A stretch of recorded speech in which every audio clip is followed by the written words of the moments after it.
mahawakan natin ang Maynila. Di ba? Para sa atin naman to. Ang sabihin mo, sunod-sunuran ka lang.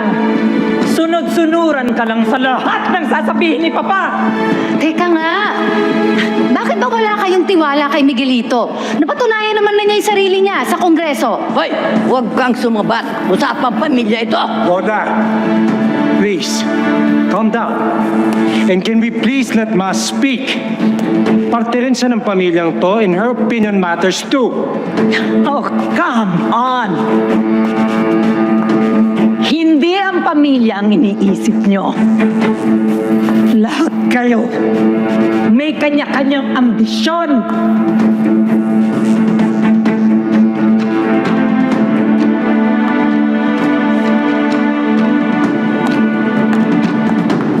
Ate, ambisyon Roberto! Sa lahat. Roberto, pabayaan mo siyang umalis.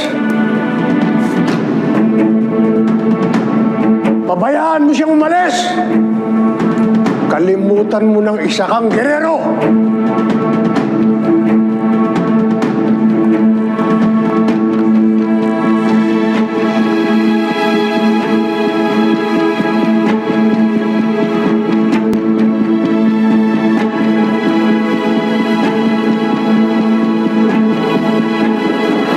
Simula ngayon. Sa mga mahihilig sa FPJ, Batang Quiapo, abangan natin itong mga idol. Nakabalik na si Tanggol sa totoo niyang pamilya, sa totoo niyang tatay at lolo, mga idol.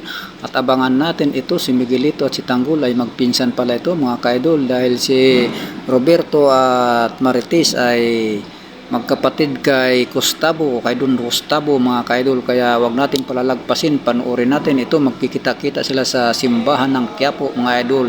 Ayan, nagkatitigan sila at nagkakilala. Ayan na, umalis na si Lola ni Tanggol at hinabol siya ng Lola ni Miguelito. Ayan, mga idol, kaya abangan natin.